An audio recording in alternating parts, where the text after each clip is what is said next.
Hey everybody, welcome to another Trippin' with Todd podcast. Thanks for being here. Today we are doing another random story, and I love these stories. I think this is the best way for me to prove that everyone has a story. Now I can set up stories ahead of time, and I'll still leave the door open to do that, especially on the podcast. But when I'm doing these stories on YouTube and on a TV show, I love doing them randomly because it is the best way to prove that everyone indeed has a story. If I have no idea who I'm going to meet when I set out to do a story, and they have no idea that they're going to be telling me their story that day. So for this particular story, I decided to go out and knock on doors. And the reason I did this is because I realized it had been 2 years since I had knocked on a door to get a random story. And that seemed crazy to me. So I went out to knock on doors, and knocking on doors has always been flawed. It is not a great system for getting a random story. There are better ways to do this. Now, there are no new ideas out there. And the guy who I stole this idea from, Steve Hartman, CBS News, who is the best at this kind of storytelling. He's so great. He's no longer doing it. He's a professor somewhere. He used to, I don't know how he started. I guess he threw a dart over his shoulder at a map and went to that town in America, grabbed a phone book, closed his eyes, started flipping through and said, okay, that person, we're going to tell their story. And he'd call until somebody said yes. And then the person he did that story on, he would have them throw the dart over their shoulder. Well, phone books in 2019, have you looked at a phone book? Have you looked for your name in the phone book? No longer can Steve Martin get so excited that he's in the phone book. He is somebody now. There just are not residential phone books. Privacy is such an issue. It used to be your name, address, phone number. It was all out there in the white pages for everybody to see. Well, you can't do that anymore. So when I started doing my television show, I had to figure out a way to do this, and just going out and knocking on a door was a way to do that. But it's flawed in so many ways. For one thing, a lot of people aren't home. People actually have to work for a living. Really? Are you kidding me? And then it's 2019. People are suspicious. They're scared. They don't know who's coming to a door. I can't imagine being a door-to-door salesman these days. I think they're out there. It would be tough. And then there's just a certain demographic that you get at a particular time of day. And when I'm out there with a crew, we're going to get just a certain demographic of people that are home during the day. And we try to do it in the evening. We try to do it on the weekends. But still, it's kind of a flawed thing. Anyway, gave it a try. And actually, after like an hour and 45 minutes, realized why I just didn't like it so much. And I gave up and resorted to holding a sign. And holding a sign took 4 or 5 minutes for somebody to stop and share their story with me. Sorry, that was a long, drawn-out explanation leading into this story.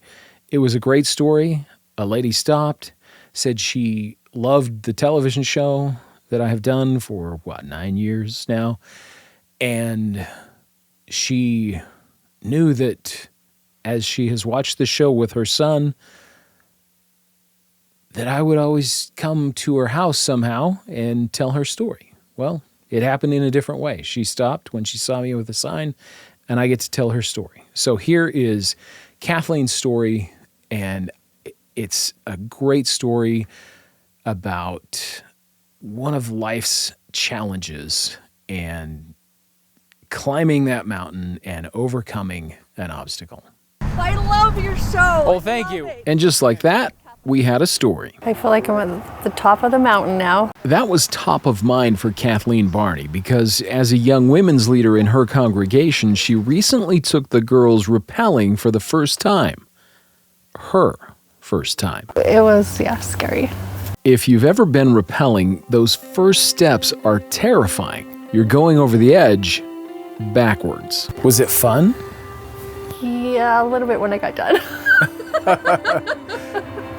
Did you have a sense of accomplishment? Yeah, Yes, look what I did. That was it, yes.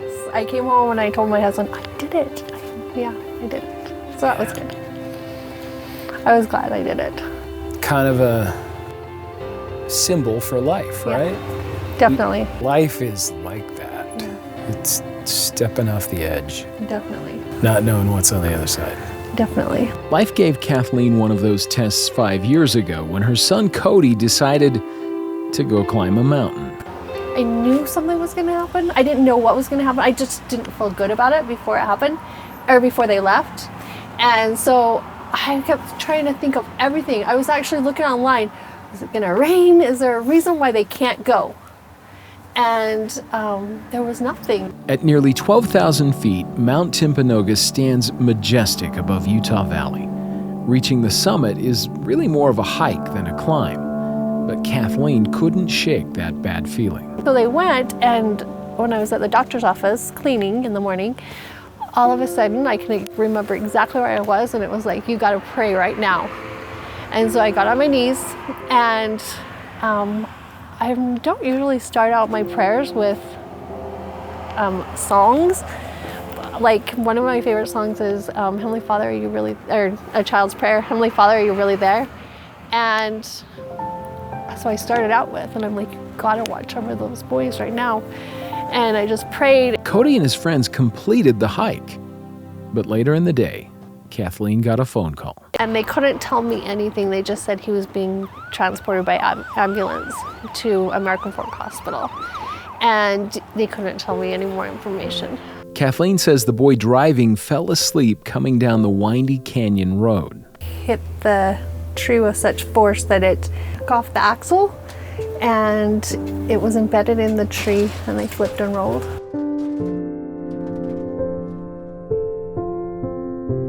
People who saw the accident didn't think anyone could survive.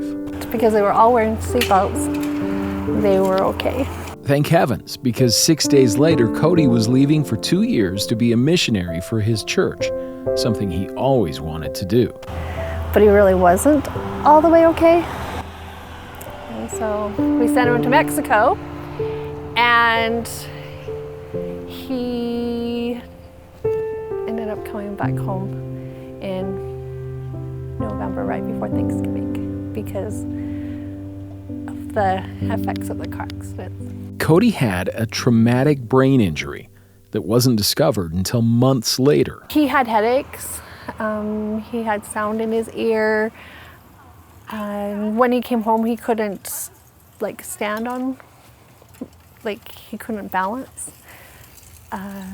It affected depression. It took a long time. He was not the same boy. But after lots of doctor's visits, different therapies, and plenty of prayer. Last semester, I think he took 22 credit hours in Hawaii. Wow. And so... Nobody does that in Hawaii. I know. There's beach time that you need, right? I know, that's true.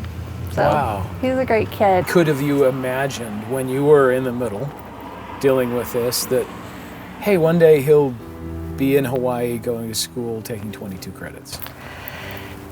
Not at all. I would not have imagined. Does he know how proud you are of him? I hope so. I hope so. I don't know if he does or not. Yeah. I hope so.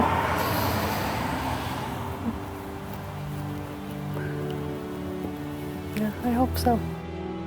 Kathleen says the family was brought closer because of the accident. Her faith was strengthened.